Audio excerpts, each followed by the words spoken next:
Welcome again to another EuropeanaTech webinar. This is our third or fourth that's specifically on the topic of heritage acoustics or basically sound and space in digital cultural heritage. And I'm very happy today to welcome our speaker, Yannick Sluits from KU Leuven, who I've already had the chance to see his presentation, and it'll give a really nice introduction also just to the topic of archaeoacoustics and the topics that we've been covering in past webinars or for those who were at the EuropeanaTech conference a few weeks ago. So that will be a great starting point. And then after that, he'll get into some of the site-specific research that he's been up to, including work at the Great Hall at the Palace of Binch, St. Stephen Walbrook in London, and also a nice little interesting part about the sonic impact of tapestries that will hang on walls or hung on walls in the past. Save your questions for the end or put them in the chat. And with that, I will hand it over to Yannick. Thanks, Gregory. Thanks for the nice introduction. So indeed, today I'm going to talk about archaeoacoustics and the way we do it at KU Leuven. So let me share my screen so I can jump right into it. So archaeoacoustics, I'm just gonna start by saying that this wouldn't have been possible without an interdisciplinary team of architectural historians, acousticians, and musicologists. So I'd like to underline that I'm not doing this alone. I'm doing this with my supervisor, Professor Rita Rykova, architectural historians, Professor De Jonge and Professor Morel of KU Leuven. So today I'm going to talk about the introduction, to give you an introduction into archaeoacoustics, talk about some challenges, and then two interesting case studies. So what is archaeoacoustics? So apparently you already had two or three past lectures about sound in the past, and I'm not sure if archaeoacoustics was part of one of those presentations, but first of all, it's quite a weird name, and I think that for dyslexic people, it's quite confusing to read. But it's archaeology and acoustics together. I think it's quite obvious, but the implications are not always that obvious. So archaeoacoustics is defined as the research field that investigates sound in the past. This is one definition that you can find online. What I would add for our approach to it is archaeoacoustics is the research field that investigates sound in spaces in the past. So we focus much more on spaces and room acoustics, but that's not necessarily part of archaeoacoustics. Then, I'm sorry, could you please, mute your mics, thank you. So again, it's an interdisciplinary team, and it's not just about, okay, you do the historical part, the architectural historical part, and I'll do the acoustics. It's a very dynamic cooperation where you have to go back and forth, and even as an acoustician know a bit more about what's at stake in the historical part and what questions need to be asked.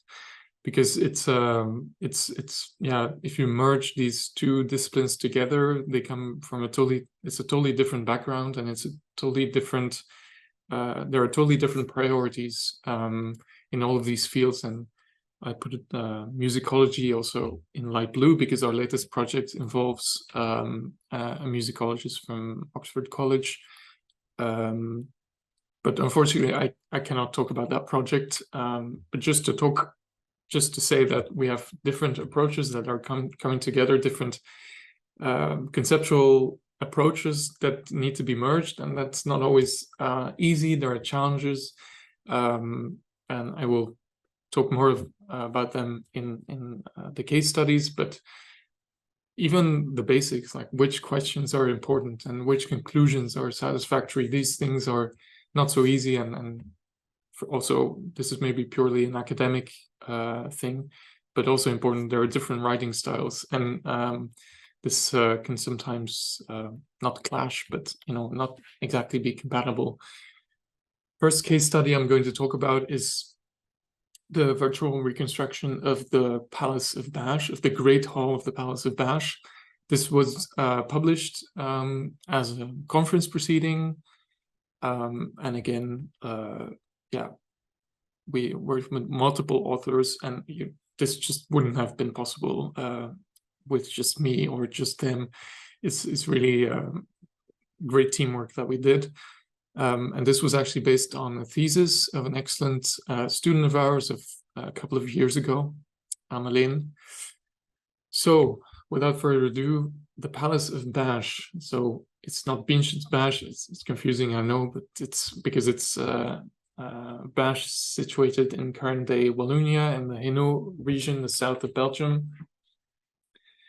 And during the First World War, they uncovered some ruins there that are actually part of a 12th century foundations of an earlier settlement.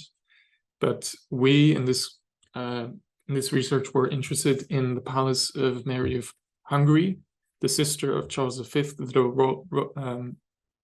Roman Holy Empire, that was built in 1545 by Mary of Hungary. Why were we so interested in it? First of all, Mary of Hungary is quite an interesting character. She was the sister of Charles V, and not just the sister. She was appointed regent of Low Countries, and I imagine that she must have been quite an interesting character and quite a dominant character, even because it was said that she had a great influence on the government of Charles V. And that's probably why she was appointed regent. And she settled in Bash, and in 1545 she built her palace of Bash, on the 12th century foundations that were there already. So in kind of synthesizing this research, you have to start setting out the scope. And the scope, each research has a scope, and we decided that we were going to work with scenarios, and one scenario in particular, which are the festivities during the welcoming of Emperor Charles V. And why do we focus on one scenario for this reconstruction? It's because we could pick many moments and many different periods, but it's actually quite time consuming to virtually reconstruct a space. And so we decided we were going to do it for one specific moment in time, which were these festivities, and we were going to focus on the musical experience. So on the right, you can see an iconographic source from an anonymous painter that, yeah, I think without it, it would have been quite difficult to continue, because it was our main iconographic source. We can see the depiction of the masked ball. I don't know if you can see my mouse. Can you? Or Yeah. do I have to use a pointer? Yeah. There is Charles V sitting next to his sister, which is Mary of Hungary, and they are looking at the mass ball that is being performed in honor of Charles V. His visit to Bash. Bash was not his main area of residence. Of course, he came to visit, and he brought along his son Philip II from Spain. And but yeah, so the question is, we are going to reconstruct this scenario, and okay, it might sound simple, but maybe it's not so simple. You can probably already guess that it's not so simple. We need multiple things for it. First of all, we need a detailed geometry of the space. we need the location of materials, we need location of sources, so sound sources, we need also location of listening positions. We need all of that. And since this is a complete virtual reconstruction, none of that is, you know, readily available to go out and measure.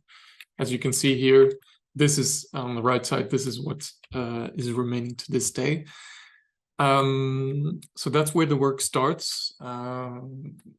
We use multiple sources to get all of these elements together.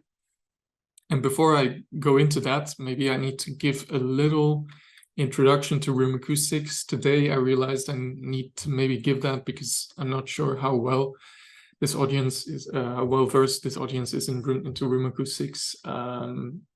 But just a short intro. So room acoustics is the study of the behavior of sound in spaces. And there are multiple things that affect the sound in spaces. We have absorption, so sound absorption by the boundary surfaces. We have scattering, so the reflection of sound in different directions, and diffusion. And all of these wave phenomena, along with the volume, this affects quantities such as reverberation time, clarity, and definition. And these affect our perception of the space. So if you go into a cathedral, it's very reverberant, but there's, at the same time, it's not such a loud space. If you go into a smaller space that is well absorbed, that has a high average absorption, the sound might not be as quiet and also not as reverberant. But yeah, in any case, you can kind of understand that all of these parameters together, they govern the reverberation in a space. And so we need to define all of these before we start a virtual reconstruction. So that means that every single surface of the space that we reconstruct, we need to define the properties of those surfaces as well in terms of absorption, scattering, diffusion, and so on. So that's what we set out to do using various sources.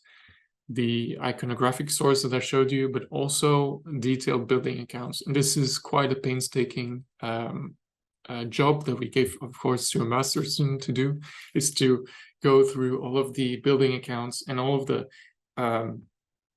basically the receipts. Everything was logged.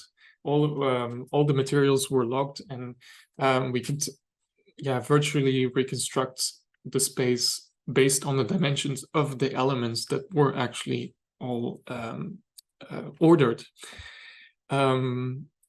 We don't only have that, we have the existing foundations, but also detailed accounts of chroniclers. So maybe I should have added this image again to this slide, but during the festivities, so this scene that we see here on the right, Charles V also had 2 chroniclers following him. And just as we have today, we order for important events, we order photographers to document an event. Chroniclers at that time would, of course, describe events in detail, and it turns out they not only described the festivities, but also the spaces in which they took place. And they also described the Great Hall of the Palace of Bash in great detail. And what they described were 7 tapestries that were hung on the walls.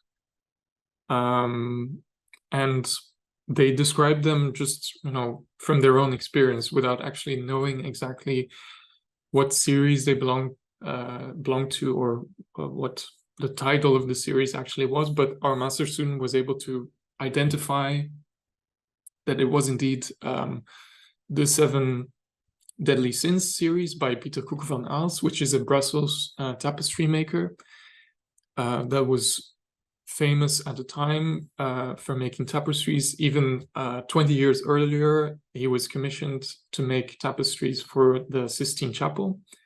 And those tapestries actually are still in possession of the Sistine Chapel today and are hung at special occasions.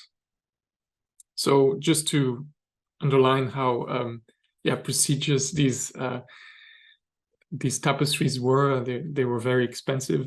Oftentimes people had to take out loans just to afford the series. And yeah, it's easy to understand why. They're quite lush, they're quite detailed, and they're very, very big. So we're talking about 4 by 8 meters each, and 7 of them were hanging in the room, according to these people, these chroniclers. So this element was, during meeting was just brought up, and to me, my head as an acoustician, it lights up, because if I think about tapestries, I think about tapestries are a porous material, and I think most of you know that tapestries do make a difference in a room in terms of acoustics. And so many tapestries, such a large surface area, 7 times 4 by 8 square meters in such a relatively compact space. It's not small, but the relative surface areas of these tapestries are quite important. So it must have made a big difference. So that was immediately became kind of the focus. And along with all the other materials that we still had to, analyze, we moved on and tried to pinpoint the absorption characteristics of these tapestries. But in the reconstruction, so the chronicler said that all 7 tapestries were present, and if we tried to fit these tapestries virtually in space in 3D, we saw that they were quite big, quite large, and they must have been applied in overlapping manner in the space. Otherwise, they wouldn't have been able to fit. And Professor de Jonge was mentioned that this was often the case, and we even see in a print of the abdication of Charles V. It's quite an unfortunate example that I'm showing here, but we can see that from that example that indeed tapestries were even hung in front of doors. There were slight overlaps, and it didn't always fit the space exactly. So in our model, we modeled it this way, over the door, over some ornaments and reliefs of the room, and we're able to then fit it inside this room. There was one problem, as you can see, we cannot really see the tapestries in the iconographic source. So that's an uncertainty we had to live with, but we actually turned it into a parametric study to account for that, knowing that 2 sources kind of contradict each other. So I was talking about the fact that tapestries do, in fact, affect the room acoustics quite a lot. But in order to get there, you need to know quite a lot of specific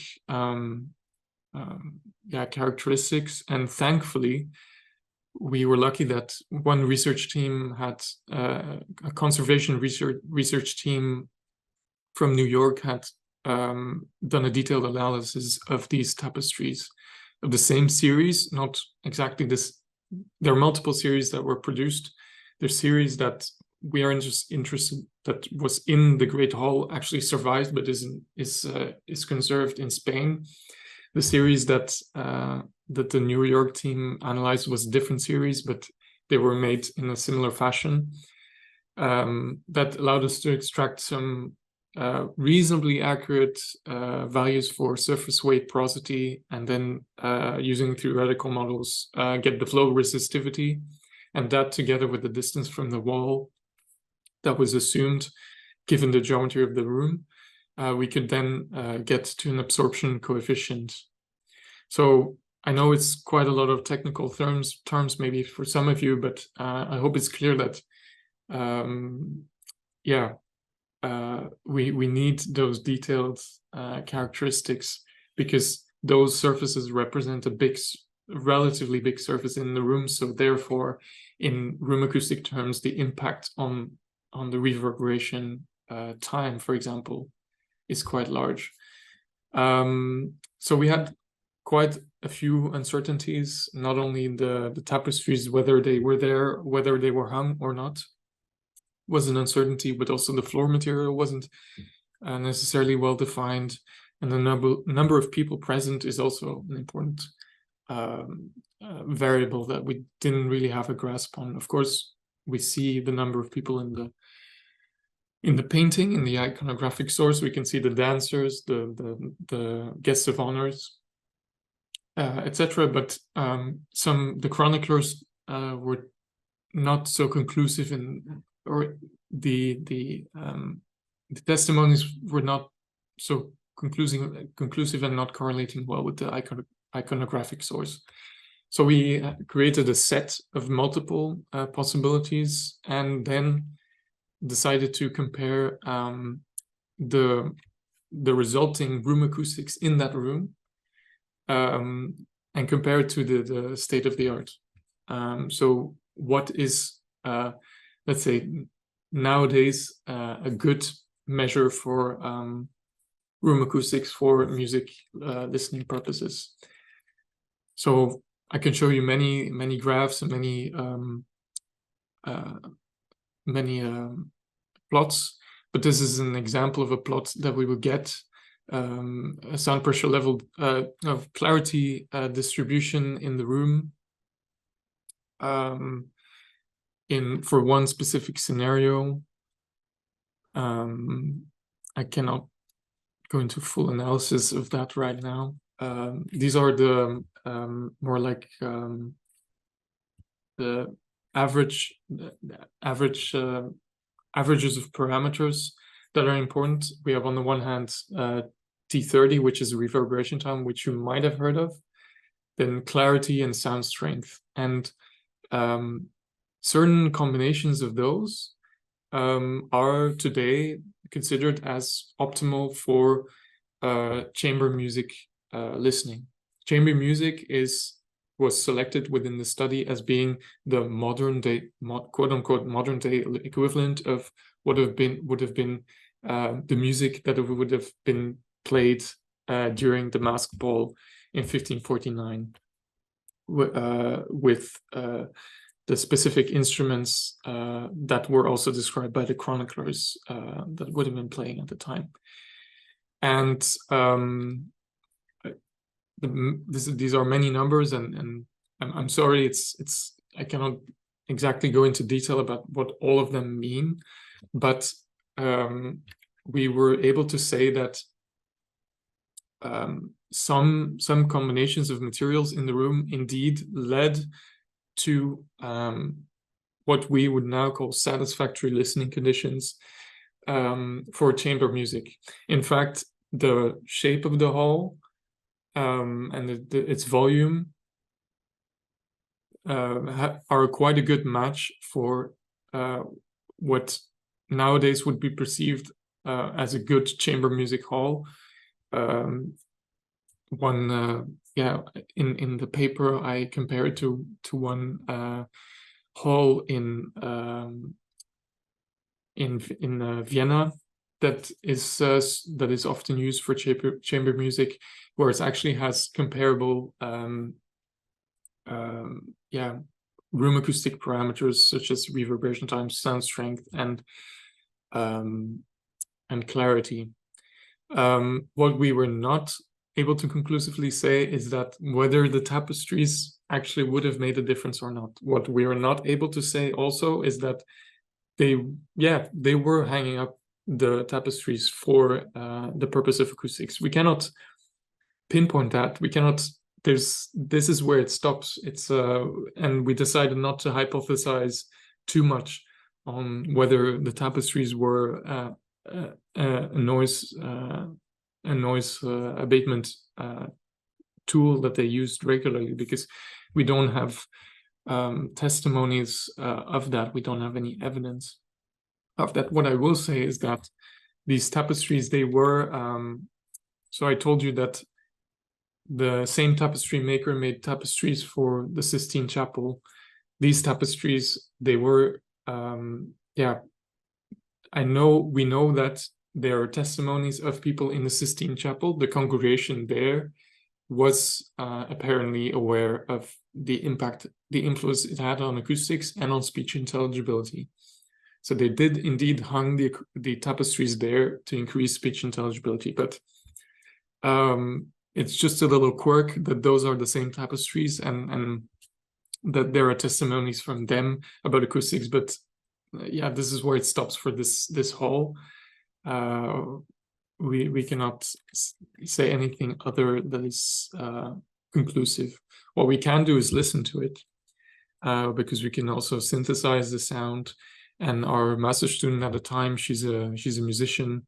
She went to archives. She talked to a musicologist, and they prescribed a music piece that would have been suitable at the time and for the scenario. And she recreated it in GarageBand, because it was COVID at the time, so everyone was locked indoors. So she just used a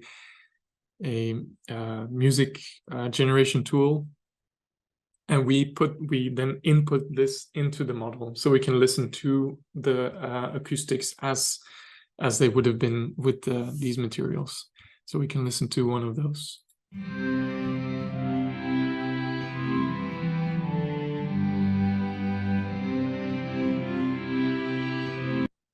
So it's kind of hard to hear online. There's compression going on. Typically, you know, for the defense of such theses, I even give the jury just high quality headphones, because there's a whole universe to it. It's 3D, it's binaural. But after a few listens, you can hear that with tapestries, which I photoshopped them in here, you can hear the lute much better in certain positions. Unfortunately, this requires good listening conditions, which online is not the case. Okay, so another case study.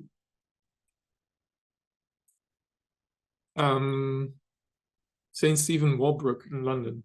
We go from the Great Hall to the Great Fire. Another thesis project as well by the same team. The Great Fire, you might know that in 1666, Great Fire destroyed many parts of this center of London, including many parish churches. After the fire, Sir Christopher Wren was commissioned to rebuild these 51 churches, including St. Paul's. And during and after the reconstruction, Wren actually became sort of a hero, because he introduced many innovative designs, and he designed the churches in quite innovative ways, while actually including classical elements, which were very popular at the time.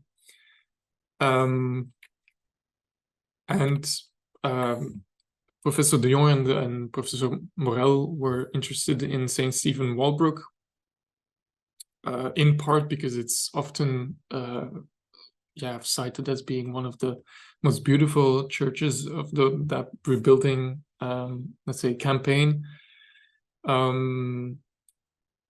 Because Professor Morel specifically researches Anglican liturgy, and how Anglican liturgy and architecture, what the relationship was between these two elements. We got permission to visit the church and do measurements in the church, and this is, I think, off the bat you can see this is a totally different situation.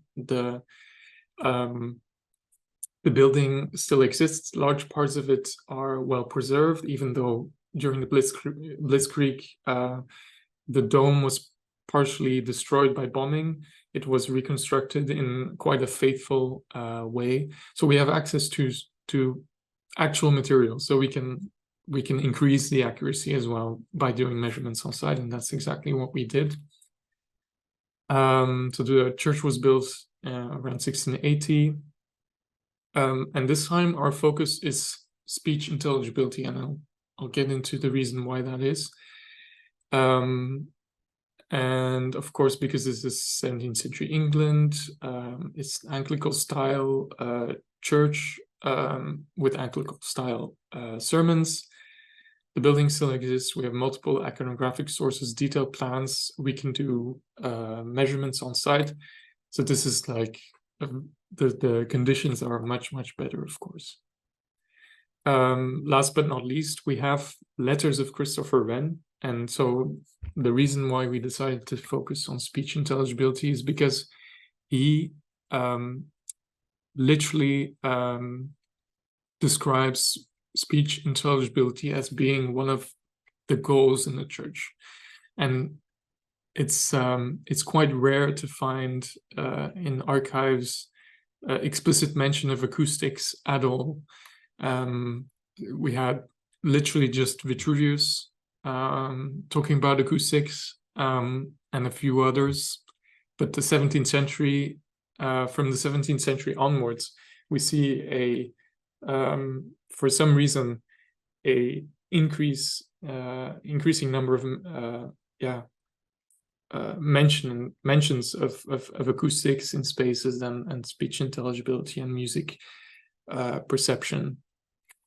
This is something I cannot really explain why that is. It's just the way it is. But that does make it kind of precious and worthwhile checking out and researching.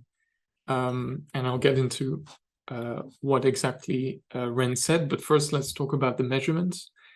So there's ISO standardized measurement methods, which is called ISO 3382.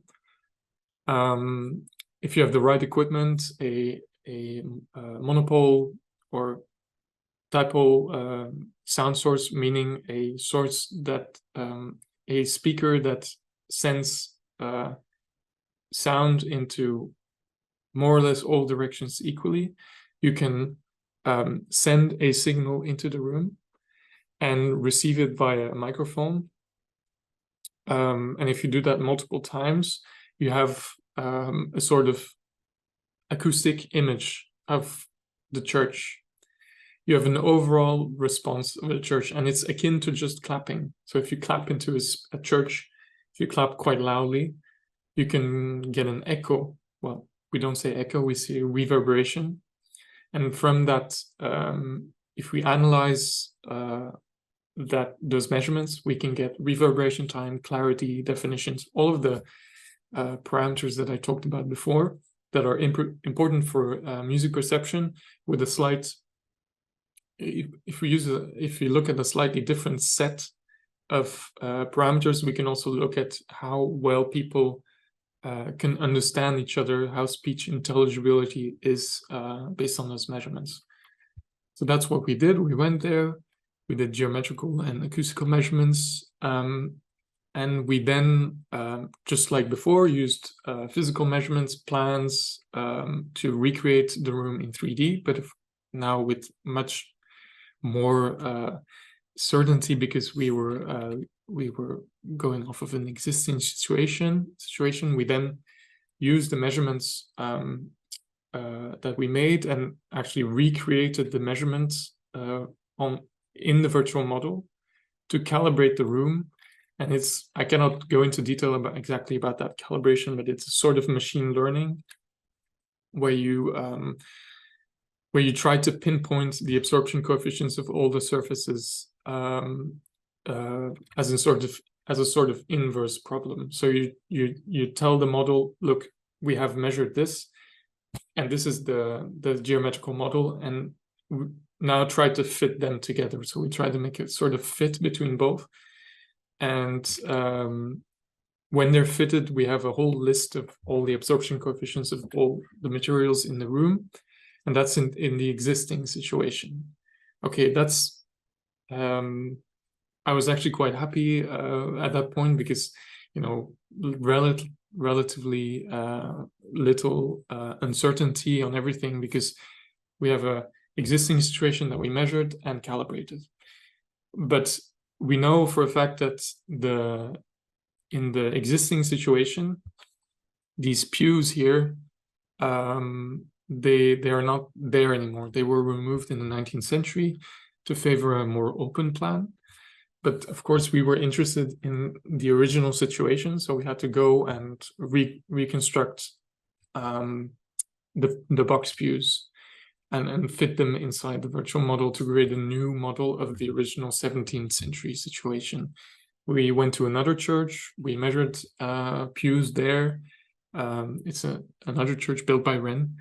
And the pews there were believed to be the same pews as originally found in St. Stephen Walbrook.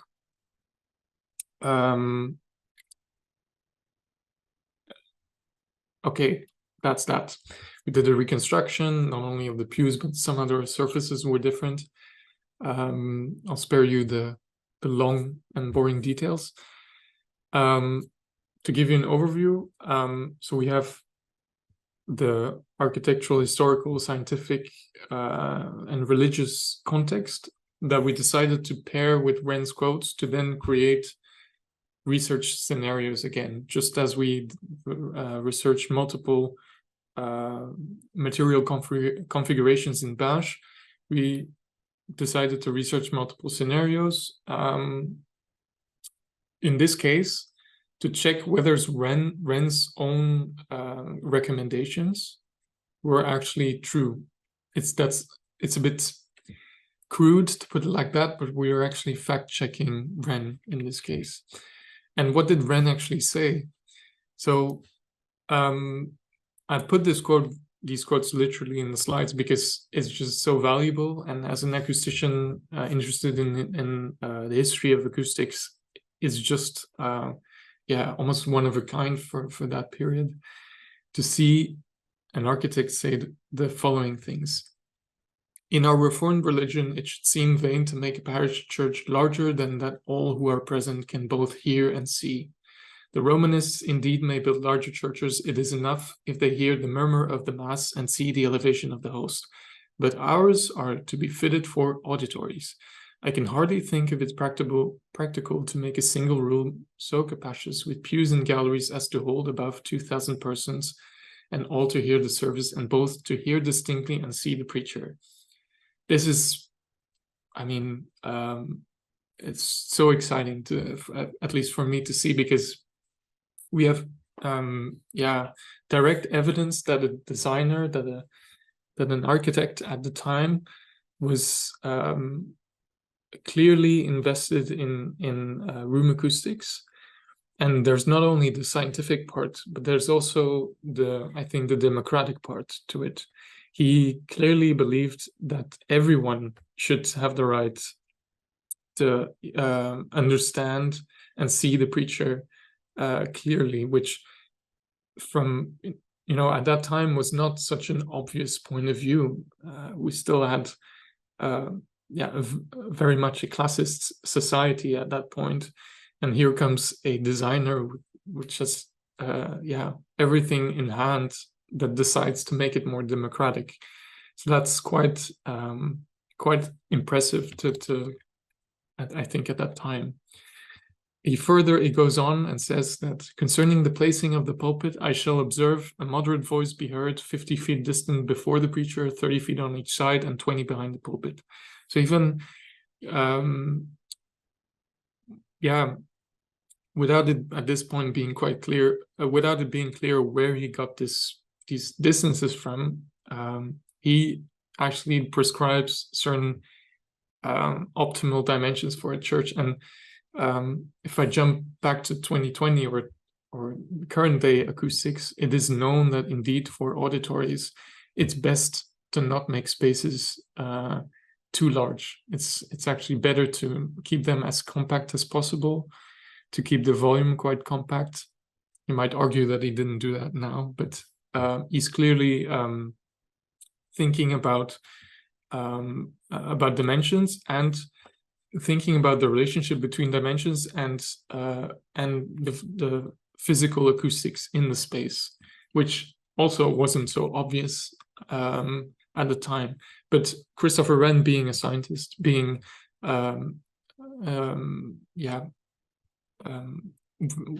good friends with other scientists and a founding member of the Royal Society, was clearly occupied with all of these scientific questions and wanted to optimize the spaces for it.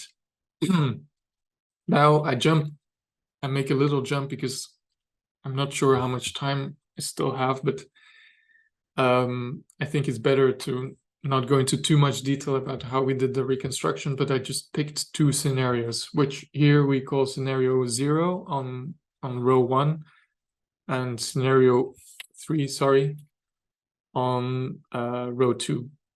So the first scenario is actually the reconstruction, the original 17th century situation that we analyze in terms of the speech transmission index, which is an index from the 1980s devised by some Dutch researchers that seems to correlate quite well with people's ability to understand speech.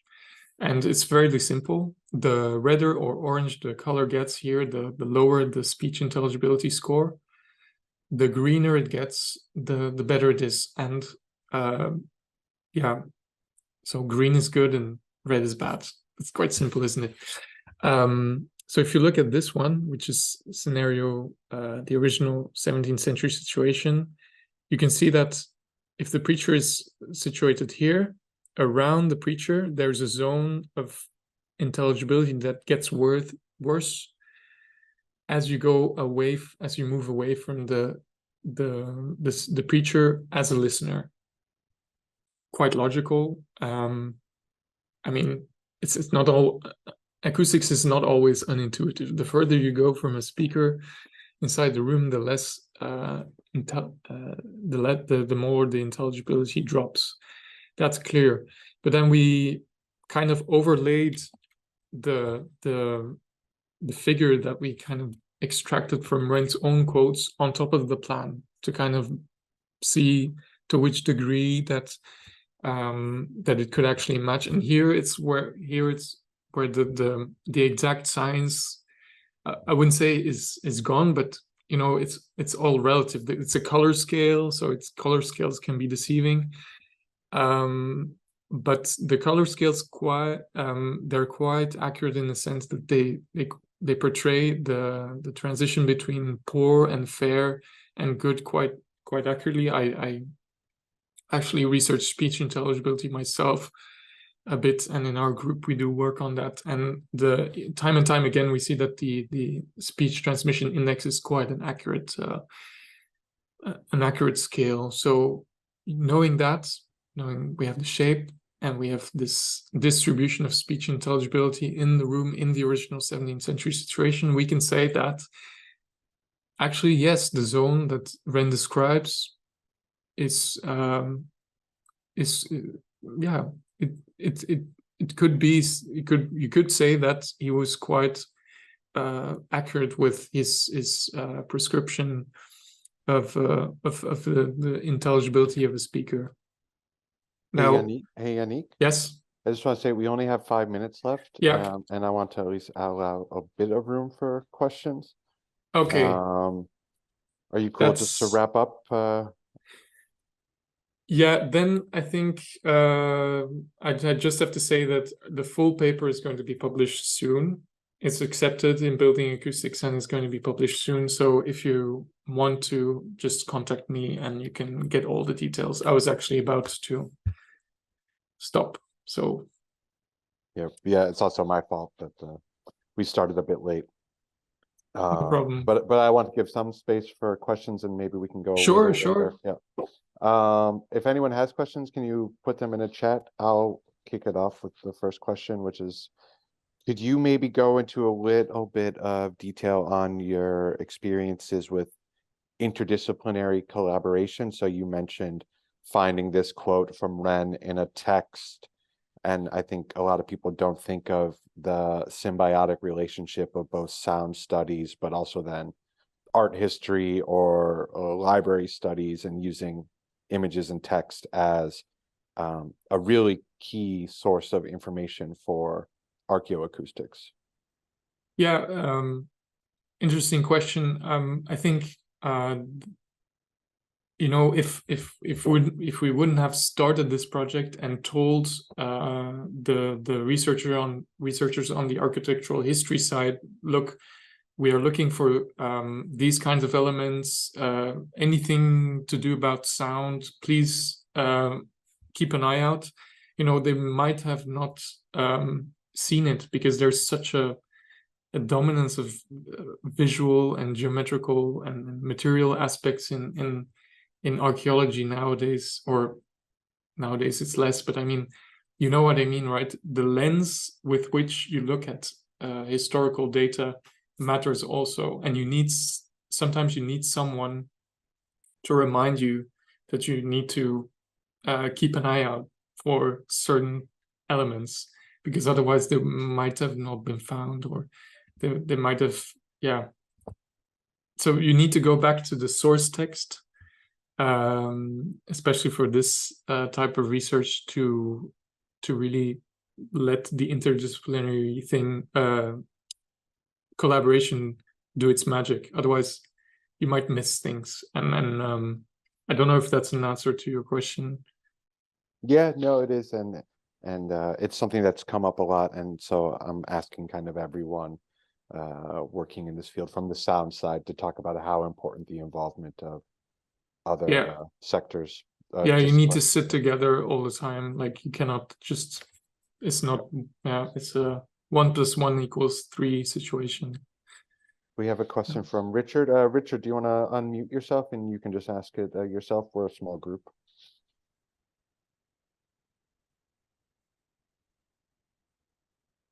There. Well, the question from Richard in the chat is, in the Great Hall, what was the RT difference with and without tapestries? So what was the reverb time, I guess, reverberation time difference? So I'll go to my own graphs for that. So it depends on the situation. So if you take, if with or without people present is also, again, sometimes a non-linear effect. But let's say that the tapestries would have made a difference of at least 1.5 to 2 seconds of reverberation time on an average reverberation time of 3 seconds. So it's a very noticeable difference, actually. Quite impressive. Yeah, it's a very large surface area. It's it represents 25% of the surfaces in space, so it can easily make a big difference by introducing a porous material instead of just a wall. It makes a big difference. And then lastly, Andrea, can you hear me? I think I saw you walking outside. You have a question? Yes, I hear you very well. First, thank you for this really beautiful work you done. I have two actually questions about the Great Hall. When you create a musical example, do you use a tempered system, or if I remember well, it is a 16th century. In that century, it was a mean tone. And also, did you calculate the amount of people and the material of their clothes, which also have an affection to the acoustic? Thank you. Thank you very much for the compliment. Can you please clarify your first question? The tone, the Yes. The tuning system in 16th century is mean tone, and today's is well tempered. It's a different combination of frequencies in tones. yeah, And also we play today in 442 hertz, and it that's an was AM. not that situation in the 16th century. Yeah, Well, I'm early musician, and we play at 438. Why? Because of the features of the wires, which are organic. They're not from metal. yeah, they're not. Yeah, no, that's a good question. So for that project, we were planning on inviting musicians, early, yeah, Renaissance musicians to come and play for us. But it was COVID, so we resorted to working with sheet music from the time, and yeah, we just used let's say the modern music keys. We didn't that student didn't go ahead and also adapt or also change the tuning. But in a new project that we're doing right now on Valois, on the Valois period in 14th century France, we did invite musicians with the correct tuning, correct period, correct musical instruments to play for us. Yeah, it was not in our means at that moment, but it's true that this needs to be pointed out, and it is pointed out in the paper, but I left it out of the presentation. Then your second question concerning the clothes of the people, we actually just took a standard audience absorption value. We didn't go ahead and maybe try to recreate or measure what extra absorption would be caused by maybe medieval period clothes, which is, you could say, slightly inaccurate, but at the same time, the absorption of an audience nowadays is also quite high. And I cannot imagine it getting even higher than 0.9 absorption coefficient at 1000 or 2000 hertz.